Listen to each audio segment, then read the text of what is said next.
Hello dear students. आज हम discuss कर रहे हैं फंक्शंस ऑफ मैनेजमेंट का फोर्थ चैप्टर, जिसमें हम पढ़ रहे हैं डायरेक्टिंग के बारे में।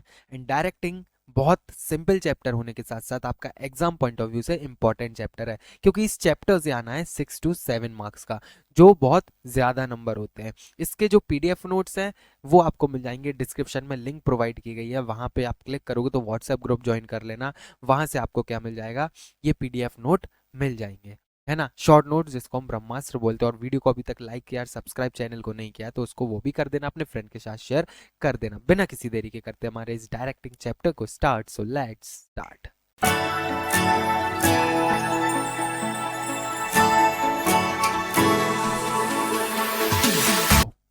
देखो, डायरेक्टिंग का मतलब होता क्या है। डायरेक्ट मतलब हम बोल सकते हैं किसी को संदेश देना, डायरेक्ट हम बोल सकते हैं किसी को सलाह देना, डायरेक्ट हम बोल सकते हैं कि किसी को बताना कि ये काम किस तरीके से होता है। और डायरेक्टिंग का मतलब होता है कि जो आपने अभी तक सोचा है उसको, प्लानिंग को अब हम परफॉर्मेंस में जब कन्वर्ट करते हैं, उस प्रोसेस को हम क्या बोलते हैं, डायरेक्टिंग बोलते हैं। सिंपल लैंग्वेज में, जब आपने जो सोचा है उसको अब आप परफॉर्मेंस में कन्वर्ट करते हो, प्लान जो आपने किया उसको परफॉर्मेंस में कन्वर्ट करने को हम क्या बोलते हैं, डायरेक्टिंग बोलते हैं। एक सिंपल सा। और अगर हम थोड़ा डिटेल्ड में जाएं तो डायरेक्टिंग का मतलब होता है कि जब आप दूसरे को दिशा निर्देश देते हो, हिंदी में, शुद्ध हिंदी में हम क्या बोलते हैं, डायरेक्टिंग मतलब दिशा निर्देश देते हो। आप किसी को काम करने के लिए, ये काम इस तरीके से हो जाता है, आप उसको सलाह देते हो, आप उसको ऑर्डर देते हो, आप उसको सलाह देते हो कि काम ये ऐसे करना है, आप उसको ऑर्डर दे रहे हो कि ये काम ऐसे नहीं, तू ऐसे करेगा ये काम, ठीक है, आप ये उठा लाओ, ये कर लो, वो कर लो। तो आप इधर क्या कर रहे हो, इधर डायरेक्शन प्रोवाइड कर रहे हो, आप डायरेक्ट कर रहे हो लोगों को कि काम को कैसे करना है। और जो जो आपने सोचा है वो आप अब परफॉर्मेंस में कन्वर्ट कर रहे हो, उसको हम क्या बोलते हैं, डायरेक्टिंग बोलते हैं, है ना। ये पढ़ लिया हमने डायरेक्टिंग क्या होता है। अब एक बार डेफिनेशन से भी देख लें, उसके लिए सिर्फ एक सेकंड रुकना, मैं पेन कनेक्ट कर लूं, उसके बाद हम करते हैं कंटिन्यू, है ना। Directing directing directing directing directing, ठीक है। तो 1 सेकंड, हाँ। अब देखो क्या है हमारा डायरेक्टिंग, लिखा क्या हुआ है, directing is the process, 1 second, हाँ, directing is the process of converting plan into performance. Directing क्या होती है, एक प्रोसेस होती है जिसमें हम अपने प्लान और प्लान को कन्वर्ट करते हैं किसमें, परफॉर्मेंस में, जैसा कि आपको समझ आ गया है। अब हम बात करते हैं इसके फीचर के बारे में कि जो डायरेक्टिंग हमारे, उसके फीचर्स क्या क्या होते हैं। सबसे पहला हमारा मैनेजमेंट, मैनेजमेंट फंक्शन। इसका सबसे पहला फीचर कैरेक्टरिस्टिक है, और हम नेचर की बात करें तो सबसे पहला क्या है, मैनेजमेंट फंक्शन। मतलब डायरेक्टिंग एक मैनेजमेंट का क्या होता है, फंक्शन होता है, जो 4th नंबर पे आता है। प्लानिंग के बाद, ऑर्गेनाइजिंग के बाद, स्टाफिंग के बाद डायरेक्टिंग आता है। तो ये क्या है, 4th नंबर का है। समझ आया, प्लानिंग, ऑर्गेनाइजिंग, स्टाफिंग, डायरेक्टिंग। तो अब हम क्या पढ़ रहे हैं, डायरेक्टिंग, इसीलिए क्या है, मैनेजमेंट का फंक्शन क्या है हमारा, फोर्थ, डायरेक्टिंग। उसके बाद कंटिन्यूइंग फंक्शन, मतलब आपने आज अगर सुबह अपना बिजनेस स्टार्ट किया है ना, मतलब बिजनेस स्टार्ट किया आपने आज, उनको आप अपने एम्प्लॉयज को ऑर्डर दोगे, फिर उसके बाद आप अगले दिन ऑर्डर दोगे, ये कंटिन्यूअस प्रोसेस है। और ये प्रोसेस क्या होती है, चलती रहती है, कभी भी ये प्रोसेस रुकती नहीं है। तो जो डायरेक्टिंग होती है वो क्या होती है, कंटिन्यूअस प्रोसेस होती है, जैसा कि आपको पता हुआ है। फिर हमारा रिजल्ट ओरिएंटेड, क्योंकि अभी तक आप जो करते आ रहे थे वो प्लान करते हुए आ रहे थे, अब आपने अपने प्लान्स को परफॉर्मेंस में कन्वर्ट किया। और अगर आप कोई काम करते हो तो उसका आप सोचते हो कि आपको उसका क्या निकल के आए, कोई रिजल्ट निकल के आए। तो जब आप डायरेक्टिंग करते हो, डायरेक्टिंग के बदले में आप ये चाहते हो कि आपको ने जो भी परफॉर्मेंस की है उसका आपको क्या मिले, रिजल्ट मिले। तो इसलिए ये क्या होता है, रिजल्ट ओरिएंटेड रहता है। ये आप डायरेक्टिंग की प्रोसेस जब भी करते हो तो इससे क्या निकल के आता है, रिजल्ट निकल के आता है। इसलिए जो डायरेक्टिंग का एक फीचर होता है वो क्या होता है, रिजल्ट ओरिएंटेड भी डायरेक्टिंग रहता है। फिर उसके बाद हमारा pervasive, used in all types of business, मतलब हर ऊंचा नीचा बड़ा छोटा हर तरह के बिजनेस में ये डायरेक्टिंग यूज होता है। अगर आप छोटे बिजनेस की, सोल प्रोप्राइटरशिप बिजनेस की बात करो तो उसमें कहीं अगर लेबर लगी हुई है तो हम उसको भी ऑर्डर देते हैं, डायरेक्ट करते हैं, तो वो डायरेक्शन हुआ। तो बड़े बिजनेस में तो खैर होता ही है। तो used in all types of business.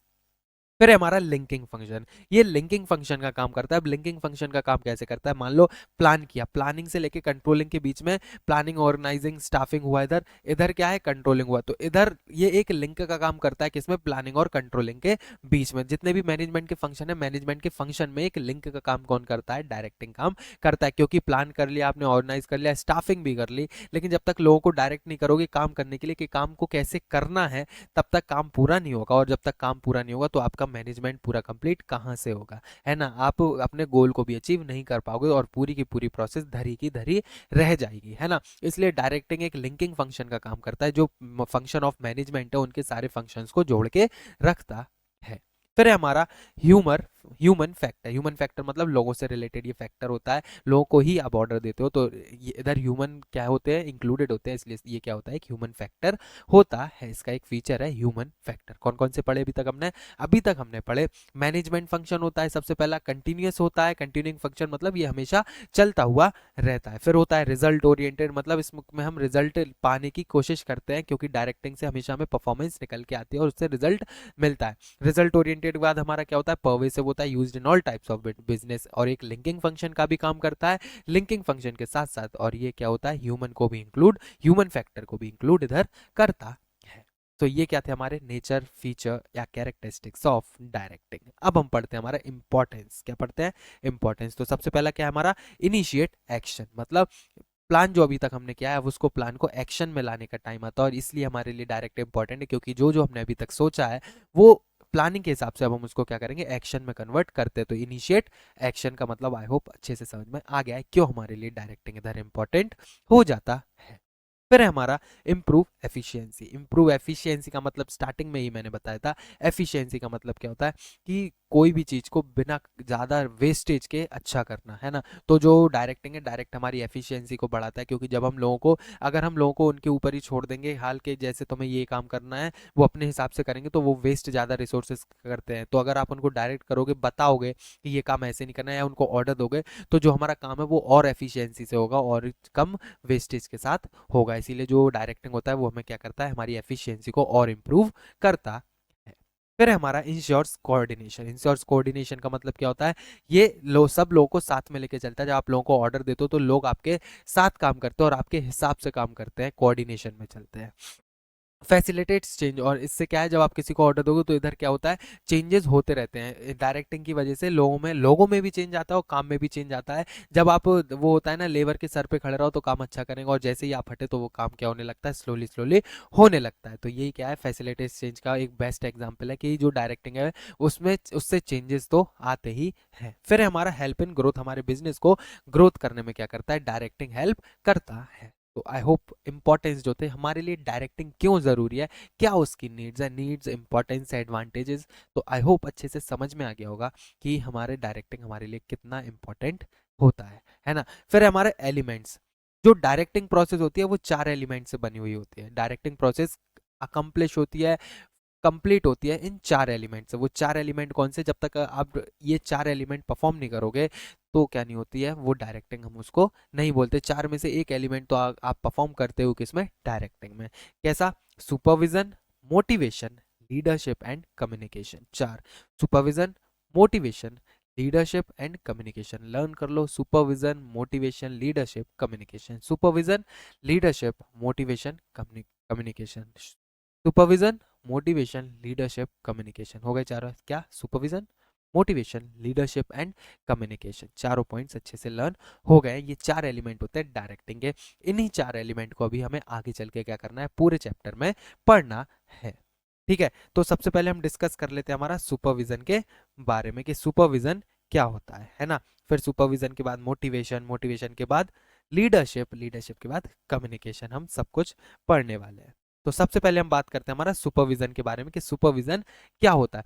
Supervise करना लोगों को। अच्छा, जब आप एग्जाम देने जाते हो तो एग्जाम हॉल में जो टीचर्स भी आते हैं, टीचर्स के साथ साथ एक सुपरवाइजर होता है। वो सुपरवाइजर क्या करता है, चीजों को मैनेज करता है, और फिर सामने जो जैसे टेबल बनी हुई है, टेबल पे जहां से मैनेजमेंट चल रहा है पूरे, अगर आप हॉल वगैरह में या क्लासरूम में, एक सुपरवाइजर रहता है जो सबको, टीचर्स को देखता है, स्टूडेंट्स को देखता है, कोई टीचर को देखता है कोई काम अच्छे से चल रहा है या फिर नहीं चल रहा है, कोई चीटिंग वगैरह तो हो रही है नहीं, तो वो क्या करता है, सुपरवाइज करता है। मतलब सुपरवाइजर देखता है कि काम अच्छे से चल रहा है नहीं, दूर से ही सिर्फ देखता है। सुपरविजन, विजन मतलब क्या होता है, वाइजिंग, विजन मतलब क्या होता है, देखना। तो दूर से सिर्फ सुपरवाइजर क्या करता है, देखता है। सुपरविजन मतलब क्या होता है, दूर से देखना, बिना किसी रोक टोक के। सिर्फ आप देख रहे हो कि काम अच्छे से चल रहा है या फिर नहीं चल रहा है, उसको हम क्या बोलते हैं, सुपरविजन बोलते हैं। समझ आया? अब इसकी एक बार डेफिनेशन क्या लिखी हुई है, means overseeing people at work, directing is wider than super. मतलब ओवरसीइंग पीपल मतलब आप दूर से सिर्फ उन्हें देख रहे हो कि काम किस तरीके से लोग कर रहे हैं, है ना, आप उन्हें टोक नहीं रहे हो, आप उन्हें ऑर्डर नहीं दे रहे हो, कुछ नहीं कर रहे हो, सिर्फ आप उन्हें देख रहे हो, तो उस देखने को हम क्या बोलते हैं, सुपरविजन बोलते हैं। इसके फंक्शंस की अगर हम बात करें तो प्लानिंग द वर्क, जिसमें आप उनका काम डिसाइड करो, जैसे मैंने अभी एग्जाम का पॉइंट ऑफ व्यू, एग्जाम का एग्जांपल दिया था, जिसमें मैंने आपको बताया था कि आप सुपरवाइज कर रहा है, आपको काम वगैरह वो डिसाइड करता है मैंने कि कौन क्या क्या काम करेगा और उनको देखता है ना। तो planning the work, issuing order and instruction कि तुम्हें ऐसे ऐसे काम करना है, फिर उनको क्या करेगा, गाइड करेगा कि हाँ ऐसे काम करना, और फिर इन्फोर्सिंग डिसिप्लिन, काम बताने के बाद उनको क्या करता है, वो सुपरवाइज करता है। तो सुपरवाइजर का काम क्या होता है, सबसे पहला काम होता है कि जो काम है काम को प्लान करना, फिर उसके बाद उन्हें ऑर्डर इंस्ट्रक्शन देना कि तुम्हें ऐसे काम करना है, फिर उसके बाद गाइडिंग, उन्हें गाइड करना है कि ऐसे ऐसे कर सकते हो, उसके बाद enforcing discipline, rules and regulation, discipline बना देता है, उसके बाद सिर्फ क्या करता है, वो सुपरवाइज करता है। सुपरवाइज का मतलब क्या होता है, मैनेजमेंट करना है, सब कुछ देखने के बाद वो क्या करेगा, सिर्फ देखता रहेगा दूर से कि लोग बाग अच्छे से काम कर रहे हैं या फिर नहीं कर रहे हैं, है ना। तो इसका मतलब क्या होता है, सुपरविजन होता है। सुपरवाइजर का काम क्या होता है, सबसे पहले तो जो प्लान है वर्क को प्लान करना, प्लान करने के बाद उन्हें इशू ऑर्डर करना और इंस्ट्रक्शन देना, फिर उसके बाद उनको गाइड करना, गाइड करने के साथ साथ क्या होता है, गाइड करने के साथ साथ एनफोर्सिंग डिसिप्लिन। सो ये 4 पॉइंट जो मैंने आपको बताए थे, आई होप अभी लर्न हो गए होंगे, थोड़ा और मेहनत कर लेना तो पूरा लर्न हो जाएगा, है ना। अब बात करते हैं हम सुपरविजन के बाद मोटिवेशन की। मोटिवेशन होता क्या है, it is the process of inspiring employees to work hard for achievement of desired goal. मतलब ये मोटिवेशन जो होती है एक साइकोलॉजिकल प्रोसेस होती है, और हम इसमें क्या करते हैं, मोटिवेशन में जो हमारे एम्प्लॉयज हैं उनको इंस्पायर करते हैं, उनको न्यू न्यू आइडियाज के बारे में बताते हैं, उनके उनके दिल से जो रिलेटेड छोटी से छोटी चीज है उनके दिल तक जाके उनके माइंड को मेकअप करते हैं हम, कि उन्हें वो इंस्पायर हो और अपने खुद से मन से क्या करे, काम करे, मोटिवेटेड फील करे। मतलब उनके जो मन होता है ना, मन के अंदर इतनी शक्ति आ जाए, क्योंकि जब मन के अंदर शक्ति आती है तो हमारे हाथ अपने आप ही चलने लगते हैं ना। तो उनको हम इंस्पायर करते हैं कि वो क्या कर सके, वर्क हार्ड करे, क्या करे, मतलब काम अच्छा करे, जिससे वो गोल्स को क्या कर सके, अचीव कर सके। तो उनको इंस्पायर करने को ही हम क्या बोलते हैं, हमारा मोटिवेशन बोलते हैं, ठीक है। Motivation is the process of inspiring employees to work hard for achievement of goal. समझ आया? तो क्या है हमारा, इनके नेचर की अगर हम बात करें, नेचर सबसे पहला साइकोलॉजिकल, जैसा मैंने पहले ही बताया कि जो मोटिवेशन होता है वो एक साइकोलॉजिकल प्रोसेस होती है। लोगों के दिमाग से क्या होता है, दिमाग को छू जाए, हमें ऐसी बातें करना पड़ती है जिससे वो क्या हो, फील मोटिवेटेड फील हो सके। हमें सीधी सिंपल भाषा में मोटिवेशन में दिमाग से खेलना पड़ता है ना। तो वो क्या होती है, एक साइकोलॉजिकल प्रोसेस होती है, ये साइकोलॉजिकल लिखा हुआ है ना। फिर क्या है हमारा कंटिन्यूस प्रोसेस, कंटिन्यूस ये हमेशा चलती रहती है, क्योंकि मोटिवेटेड इंसान 24 घंटे रहता है, फिर उसने काम किया थक जाएगा, फिर डिमोटिवेटेड फील हो, फिर उसको मोटिवेट करना पड़ता है, जैसे आपको पढ़ाई के टाइम पे करना पड़ता है। फिर है मैनेजरियल फंक्शन। मैनेजरियल फंक्शन का मतलब क्या होता है कि ये मैनेजरियल फंक्शन है, मैनेजमेंट का फंक्शन है, और उसके साथ साथ पॉजिटिव और नेगेटिव।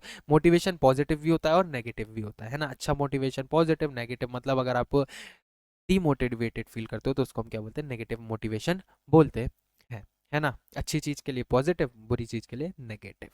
प्रोसेस क्या होती है इसकी, अवेयरनेस ऑफ नीड के, हमें पहले ये पता होना चाहिए कि उस इंसान की उतनी जरूरतें क्या क्या है, वो चाहता क्या है वो इंसान, हम तभी उसको क्या कर सकते हैं, मोटिवेट कर सकते हैं, अगर हमें पता हो कि उसकी नीड्स क्या क्या है। स्टिमुलस फॉर एक्शन के, वो काम क्या क्या कर सकता है ना, तो उसको काम करने के लिए हम क्या करते हैं, प्रोत्साहित करते हैं। फिर उसके बाद फुलफिलमेंट ऑफ नीड, हम उसको ये याद दिलाते हैं कि अगर तुम ये करोगे तो उससे क्या होगा, तुम्हारी नीड्स क्या हो जाएंगी, फुलफिल हो जाएंगी, जो तुम चाहते हो। फिर उसका डिस्कवरी ऑफ न्यू नीड, फिर उसको क्या करते हैं, हम ये बताते हैं अगर तुम ये करोगे तो इसके बाद तुम्हें ये भी इससे मिल सकता है, जिसकी वजह से वो क्या करेगा, काम करना स्टार्ट कर देगा। तो हम उसको नीड्स बताते हैं कि सबसे पहला क्या था, अवेयरनेस, और हमें पता करते हैं उसकी नीड्स क्या है, फिर उसके बाद उसको बोलते हैं कि तुम ये काम करोगे तो तुम्हें इससे फुलफिलमेंट, ये नीड्स फुलफिल होंगी, और उसको यही बताते हैं कि फुलफिल होने के साथ साथ ये नीड्स भी तुम्हें मिल सकती है, ये पूरी हो सकती है तुम्हारी नीड्स। तो ये क्या होते हैं, प्रोसेस होती है किसकी, मोटिवेशन की। फिर हमारा आता है मैस्लोस थ्योरी, एंड इसके साथ साथ मैस्लोस थ्योरीज में हम बात करते हैं किसी भी इंडिविजुअल, किसी भी इंप्लॉय की, किसी भी इंसान की नीड्स, एंड हमारा 2 पॉइंट्स बचा है, लीडरशिप एंड कम्युनिकेशन, जो हम पढ़ने वाले हैं। सबसे पहले हम मैस्लो थ्योरी की बात करते हैं। तो जो मैस्लो थ्योरी है, वो मैस्लो थ्योरी बताती है कि जो इंसान है, इंसान की क्या क्या बेसिक नीड्स होती हैं उसके बारे में एक्सप्लेन करता है, जिसकी वजह से हम उसको क्या कर सकते हैं, मोटिवेट कर सकते हैं। उसकी ये नीड्स होती है, अगर हम इन नीड्स को पहचान लें तो वो इंसान अपनी नीड्स को पूरा करने के लिए मोटिवेटेड फील करने लगता है और मोटिवेट हो जाता है। तो कुछ उसकी ऐसी नीड्स हैं जिसकी वजह से वो हम उसको मोटिवेट कर सकते हैं। वो नीड्स क्या है, मैस्लो की थ्योरी में हमें बताया गया है। और वो मैस्लो थ्योरी जो है वो बहुत इंपॉर्टेंट है आपके एग्जाम पॉइंट ऑफ व्यू से, और इससे क्वेश्चन आता ही आता है हमेशा। तो मैस्लो थ्योरी आपके लिए बहुत इंपॉर्टेंट होने वाली, बिल्कुल अच्छे से लर्न करके इसकी जो नीड्स हैं वो अच्छे से बिल्कुल क्या करके जाना, लर्न करके जाना। जो 5 नीड हमारी इधर गिवन है, सबसे पहली नीड क्या है, फिजियोलॉजिकल नीड। फिजियोलॉजिकल नीड क्या होती है, फिजियोलॉजिकल नीड हमारी होती है जो हमारा फिजिकल से रिलेटेड, मतलब जो भी हमारी फिजिकल नीड्स हैं हमारी, उन सारी नीड्स को फुलफिल करने के लिए हमारी सबसे पहली नीड होती है फिजियोलॉजिकल नीड। दूसरा नीड क्या है हमारा, सेफ्टी नीड। सेफ्टी नीड क्या होता है, सेफ्टी नीड होता है कि हम अपने बॉडी को, हाँ, जो भी भी चीज से हमें हार्म हो रहा हो, तो हम अपनी बॉडी को बचाने के लिए जितनी भी सेफ्टी लगा कर सकते हैं वो हम अपनी सेफ्टी करते हैं। तो दूसरी जो हमारी इंपॉर्टेंट होती है वो होती है हमारी सेफ्टी नीड, कि हम अपने आप को कितना सेफ रख सकते हैं, तो वो होती है हमारी सेफ्टी नीड दूसरा। तीसरा क्या होता है हमारा, सोशल नीड्स। सोशल नीड्स का मतलब होता है कि हम बोल सकते हैं कि हमारा लव एंड अफेक्शन होता है, कि हम लोगों से प्यार करते हैं, ठीक, लोगों से प्यार करते हैं, एंड जो भी मतलब फ्रेंडशिप हुई, हमारा रिलेशन हुए, तो रिलेशन को लेके, एक रिलेशनशिप भी क्या होता है, एक बहुत बड़ी नीड होती है, क्योंकि इंसान को जिंदगी जीने के लिए रिलेशंस की जरूरत पड़ती है। तो लव, रिलेशन, फ्रेंडशिप, ये सारी नीड्स भी क्या होती है, इंसान की बहुत इंपॉर्टेंट नीड्स होती हैं, है ना। फिर उसके जो फोर्थ इंपॉर्टेंट नीड होती है वो होती है एस्टीम, मतलब सेल्फ एटीट्यूड। उसके अंदर एक सेल्फ एटीट्यूड, खुद पे भरोसा होना होना, ठीक है। तो ये क्या होती है, एक इंसान की नीड होती है। ईगो होता है, सेल्फ रिस्पेक्ट होती है ना। तो ये क्या होता है, इंसान की सबसे बड़ी नीड होती है। अगर उसकी सेल्फ रिस्पेक्ट हर्ट होती है ना, तो इंसान कहीं का नहीं बचता। इसलिए उसकी जो फोर्थ नंबर की जो नीड है, वो नीड क्या है, फोर्थ इंपॉर्टेंट नीड जो है वो क्या है, एस्टीम नीड, मतलब सेल्फ रिस्पेक्ट, उसका एटीट्यूड, उसका ईगो, ये सारी चीजें क्या होती है, सेल्फ एस्टीम के अंदर आती हैं, और ये सेल्फ एस्टीम नीड्स होती हैं। फिर उसके बाद क्या है, सेल्फ एक्चुअलाइजेशन। सेल्फ एक्चुअलाइजेशन मतलब जो भी सच्चाइयां हैं अपने बारे में, सच्चाइयों को जानने की क्या होती है, उसकी एक नीड होती है। जब उसके अंदर शक्ति आ जाती है कि वो अपनी गलतियों को पहचान सकता है, एक रियलिटी क्या है उस चीज को, और उस चीज को ठीक करता है, तो वो उसकी एक क्या होती है, फिफ्थ नीड होती है। तो ये जो 5 नीड है, आई होप अच्छे से एक्सप्लेन कर दिया मैंने। जो चीज समझा, रिवाइंड करके नीड को फिर से सुन लेना, तो आपको समझ आ जाएगा। 5 नीड कौन कौन सी थी, सबसे पहली नीड थी हमारी क्या, फिजियोलॉजिकल नीड। फिजियोलॉजिकल नीड्स के बाद क्या था हमारा, सेफ्टी नीड। सेफ्टी के बाद था हमारा सोशल नीड। सोशल के बाद था हमारा एस्टीम नीड, और सेल्फ एस्टीम, और उसके बाद सेल्फ एक्चुअलाइजेशन। ठीक है, समझ आ गया। तो ये क्या थे हमारे 5 नीड्स, और 5 नीड्स थे किसके, मैस्लो थ्योरी के, है ना। अब आगे हम बात करते हैं लीडर के बारे में। Who is the leader, leader क्या होता है और लीडरशिप भी क्या होती है। तो लीडरशिप या लीडर एक प्रोसेस होती है of exercising interpersonal influence in a given situation. अब आपको ये चीज से अच्छे से समझ में नहीं आया, तो मैं एक आपको डेफिनेशन बोल रहा हूँ, वो अपनी नोटबुक में इधर नहीं लिखूंगा, मैं आपको बोल रहा हूँ, आप लिख सकते हो। द एबिलिटी टू गाइड, लिखो, मैं बोल रहा हूँ, the ability to guide, motivate, the ability to guide, motivate and inspire people, the ability to guide, motivate and inspire people to work together, inspire people to work together towards a common goal। क्या है, एक बार और सुन लो। The ability to guide people, motivate and inspire, to the ability to guide people, motivate and inspire people to work together to achieve a common goal. समझ आ गया, ये क्या थी, definition थी आपकी किसकी, लीडरशिप की, जो एक सिंपल डेफिनेशन हो सकती है और आप इजीली इसको लर्न कर सकते हो, है ना। फिर क्या है इसके, अगर हम फीचर के, लीडरशिप क्या होता है, लीडरशिप होता है जिसमें आप लोगों को ऑर्डर देते हो, और लोगों को ऑर्डर देने के साथ साथ उनको गाइड करते हो, उनको आप मोटिवेट करते हो, और उनको इंस्पायर करते हो कि वो साथ में क्या करे, काम करे, और काम करने के साथ साथ आप क्या कर सकते हो, वो कॉमन गोल को अचीव कर सकते हो। समझ आया। तो ये क्या है, लीडरशिप की क्वालिटी होती है जिसमें लोगों को वो गाइड करता है, वो मोटिवेट करता है, उनको इंस्पायर करता है, जिससे वो साथ में मिलकर काम करे और एक गोल को अचीव करके, एक जो कॉमन गोल है सबका, वो अचीव कर सके, है ना। तो इसके अगर हम फीचर की बात करें, तो सबसे पहला क्या होते हैं, लोग लीडरशिप के फॉलोअर्स होते हैं, है ना। इसके साथ साथ रिलेशनशिप रहता है किसका, लीडर का और एक सबॉर्डिनेट का, क्या रहता है, रिलेशन, सुपीरियर सबॉर्डिनेट का क्या है, एक रिलेशन रहता है इनके बीच में। लीडरशिप के फॉलोअर्स होते हैं। थर्ड पॉइंट हमारा क्या है, कॉमन गोल, जो लीडर का गोल है वही उनके सबॉर्डिनेट का भी क्या होता है, गोल होता है ना। फिर उसके बाद हमारा कंटिन्यूअस प्रोसेस होती है, ये हमेशा हमें लीडरशिप करनी पड़ती है, और उसके साथ साथ डायनेमिक, मतलब सिचुएशन के हिसाब से हमें डील करना पड़ता है, और जो लीडर की सिचुएशन है वो हमेशा क्या होती है, होती रहती है, चेंज होती रहती है। अब गुड लीडर कौन होता है, उसकी क्या क्या क्वालिटीज होती हैं, हमें वो पता करना भी। 1 सेकेंड, सॉरी, साउंड आ गया होगा, sorry. Qualities of a good leader. सबसे पहला जो लीडर होता है वो क्या होता है, इंटेलिजेंट होता है। जो लीडर होता है वो क्या होता है, इंटेलिजेंट होता है। वो इंटेलिजेंट होना बहुत ज़रूरी है लीडर का, क्योंकि सिचुएशन अलग अलग आते हैं और वो सिचुएशन को डील एक इंटेलिजेंट बंदा ही कर सकता है। ठीक है। फिर हमारा वर्क एक्सपीरियंस। वर्क एक्सपीरियंस का इधर मतलब क्या होता है कि लीडर को हमेशा काम का एक्सपीरियंस होना चाहिए। लीडर वो तभी बन सकता है जब वो पहले वो सिचुएशन से निकल चुका हो। अब ऐसा नहीं है कि कोई लीडर है उसने कभी ये सिचुएशन फेस की ही नहीं है तो फिर वो किस तरीके से लीड करेगा टीम को, है ना। फिर हमारा कम्युनिकेशन स्किल, उसका जो बातचीत करने का तरीका वो अच्छा होना चाहिए। वो हर किसी के साथ अच्छी तरीके से कम्युनिकेट करना उसको आना चाहिए जिससे लोग उसकी बात सुने। फिर क्या है, साउंड फिजिक, एक अच्छा शेप होना चाहिए, एक अच्छी बॉडी होना चाहिए उसकी। एंड इसके साथ साथ उसके अंदर सेल्फ कॉन्फिडेंस, गुड लुकिंग होना चाहिए। एंड इसके साथ सेल्फ कॉन्फिडेंस उसके अंदर होना चाहिए। बात करने का तरीका उसके अंदर होना चाहिए। लोगों से जब वो बात करे तो लोग उसके साथ इंटरेक्ट करना पसंद करें। उसके अंदर एक एटीट्यूड होना चाहिए, है ना। तो ये फीचर्स थे, ये क्वालिटीज थी किसकी, एक गुड लीडर की, और जो बहुत इंपॉर्टेंट है एग्जाम पॉइंट ऑफ व्यू से याद रखना। फिर है हमारा कम्युनिकेशन। क्या है कम्युनिकेशन, लास्ट टॉपिक हमारा क्या है, कम्युनिकेशन, जिसके हम प्रोसेस पढ़ने वाले हैं। कम्युनिकेशन होता क्या है, उसके बैरियर्स पढ़ेंगे एंड उनको बैरियर्स को किस तरीके से ओवरकम हम कर सकते हैं ये भी हम पढ़ने वाले हैं।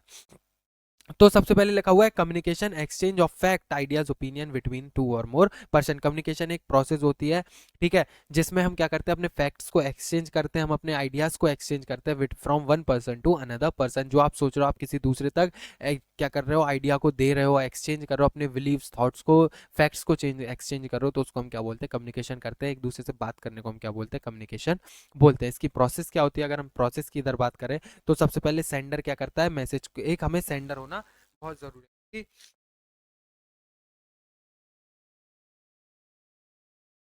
सॉरी, कम्युनिकेशन में सेंडर, कम्युनिकेशन प्रोसेस में सबसे पहले एक सेंडर होना चाहिए, क्योंकि सेंडर ही क्या करता है, कम्युनिकेशन की जो प्रोसेस है उसको परफॉर्म करता है। मेन रीजन इज दैट कि अगर कोई मैसेज बनाने वाला ही नहीं होगा, भेजने वाला नहीं होगा, तो जो मैसेज है, कम्युनिकेशन स्टार्ट होगा कहाँ से। तो एक सेंडर होता है, सेंडर के बाद वो मैसेज बनाता है, मैसेज बनाने के बाद उसको क्या करता है, वो मैसेज बनाने के लिए इनकोड करता है, इनकोड करने के बाद एक चैनल डिसाइड करता है वो किस चैनल के थ्रू वो मैसेज भेजा है। तो चैनल फॉर एग्जाम्पल हम ले व्हाट्सएप के थ्रू हम चैट कर रहे हैं, ठीक है, बात कर रहे हैं, तो वो क्या है, एक चैनल डिसाइड किया। फिर उसके बाद रिसीवर क्या करेगा, रिसीव करेगा उस मैसेज को, फिर उसको रिसीव करने का डिकोड करेगा। मतलब इनकोडिंग मतलब क्या होता है, चाबी लगा देना। इनकोड मतलब लॉक कर देना, पासवर्ड डाल देना। और डिकोड मतलब क्या होता है, उस जो पासवर्ड उसके पास रहता है, किसके पास, रिसीवर के पास, वही उसको खोल सकता है। तो उसको हम क्या बोलते हैं, डिकोडिंग बोलते हैं, ठीक है। डिकोडिंग मतलब जो भी, डिकोडिंग हम बोल सकते हैं, वो ताले को खोलने को हम क्या बोलते हैं, डिकोडिंग बोलते हैं। फिर उसके बाद वो क्या करेगा, रिप्लाई देगा। फीडबैक में हम क्या बोलते हैं, फीडबैक का मतलब इधर है रिप्लाई देना, ठीक है। जो रिसीवर है वो क्या देगा, सेंडर को दोबारा से रिप्लाई देगा, और जो रिसीवर था वो अब सेंडर बन जाएगा, और जो सेंडर था वो रिसीवर बन जाएगा जब उसको फीडबैक मिलेगा। आई होप आपको अच्छे से प्रोसेस अच्छे से समझ में आ गई। सेंडर पहले क्या करेगा, सेंडर होना जरूरी है। उसके बाद वो मैसेज तैयार करेगा, फिर उसको इनकोड करेगा। इनकोड मतलब क्या होता है, ताला लगाना, पासवर्ड लगाना, और जो पासवर्ड है वो किसके पास रहेगा, रिसीवर के पास भी रहेगा। फिर उसके बाद चैनल डिसाइड करेगा, वो चैनल्स के थ्रू भेज देगा, फिर रिसीवर उसको रिसीव करेगा, रिसीवर उसको इनकोड करेगा, इनकोड करने के बाद वो क्या देगा, रिसीवर फीडबैक दोबारा देगा किसको, सेंडर। अब जो ये कम्युनिकेशन होती है, कम्युनिकेशन के बहुत सारे बैरियर्स होते हैं, कुछ बैरियर्स इधर डिस्कस हम कर रहे हैं। सबसे पहला बैरियर फिजिकल बैरियर, मतलब दूरी का भी बैरियर है कि लोग हमसे बहुत दूर हैं जिसकी वजह से हम उनसे कम्युनिकेट नहीं कर पा रहे, एक बैरियर ये होता है। दूसरा फिजियोलॉजिकल, सॉरी, साइकोलॉजिकल बैरियर। और साइकोलॉजिकल की ये स्पेलिंग जो है गलत लिखी हुई है, साइकोलॉजिकल की स्पेलिंग होती है PS/CH, ऊपर जो लिखी हुई है, देखो कहाँ लिखी हुई है, ये लिखी हुई है नेचर में, PS/CHO। तो ये ध्यान रखना, ये जो आपकी स्पेलिंग है ये स्पेलिंग गलत है किसकी, साइकोलॉजिकल की, तो सही करना, PS/CH है, ठीक है। PSYCHOLOGICAL, तो ये साइकोलॉजिकल की स्पेलिंग ठीक कर लेना। फिर उसके बाद हमारा क्या है, लैंग्वेज। लैंग्वेज बैरियर क्या होता है, बातचीत। अब मुझे हिंदी आती है, सामने वाले को इंग्लिश आती है, तो मैं उसके साथ कम्युनिकेट नहीं कर पाऊंगा, तो एक लैंग्वेज बैरियर भी होता है। बैरियर से हम क्या पढ़ रहे हैं कि ये जो कम्युनिकेशन में रुकावट डालते हैं उनको हम क्या बोलते हैं, बैरियर्स बोलते हैं, ठीक है, याद रखना।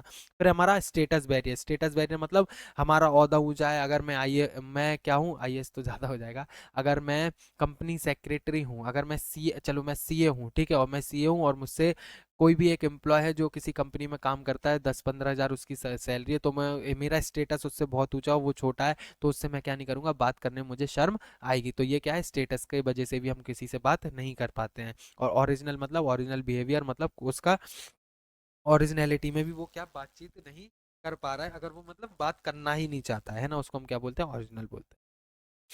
अब क्या है हमारा ओवरकमिंग बैरियर। सबसे पहला बेल ड्राफ्ट मैसेज, अगर हमें बातचीत किसी से करना है, बेल ड्राफ्ट मैसेज, अगर किसी ने हमें कुछ रिटर्न में मैसेज भेजा है, तो रिटर्न में उसने अगर हमें मैसेज भेजा है, तो हम उसने जिसी ने भी हमें मैसेज भेजा है वो अच्छी तरीके से क्या नहीं किया है, टाइप नहीं किया उसने, जिसकी वजह से हम पढ़ नहीं पा रहे हैं। ठीक है, तो अगर हमें कम्युनिकेशन का जो बैरियर है अगर रिमूव करना है, तो उसके लिए हम मैसेज को अच्छे से ड्राफ्ट कर सकते हैं, जिसकी वजह से वो रीड कर पाए। फिर प्रॉपर लैंग्वेज, अगर जो हमारा बैरियर था लैंग्वेज का, तो एक प्रॉपर लैंग्वेज हम यूज़ करें जो कॉमन लैंग्वेज है दोनों की, जो दोनों को आती हो, ऐसी लैंग्वेज हम यूज़ करें, जिससे हम लैंग्वेज बैरियर भी क्या कर सकते हैं, सुधार सकते हैं, रिमूव कर सकते हैं लैंग्वेज बैरियर को। फीडबैक भी हम क्या कर सकते हैं, फीडबैक दे सकते हैं, जिससे सामने वाले से क्या हमारी कम्युनिकेशन हो पाए। और अगर मैं बैरियर्स की बात करूं, इधर लिखे हुए नहीं है, और बैरियर्स की बात करूं, फिजिकल बैरियर हमारा किससे रिमूव होता है, फिजिकल बैरियर रिमूव होता है हमारा कॉलिंग से, मोबाइल फोन की हम कॉल करके अब जितनी भी दूर इंसान हो उससे हम क्या कर सकते हैं, कम्युनिकेट कर सकते हैं। तो इस बैरियर को भी रिमूव किसने कर दिया, टेक्नोलॉजी ने रिमूव रिमूव कर दिया है।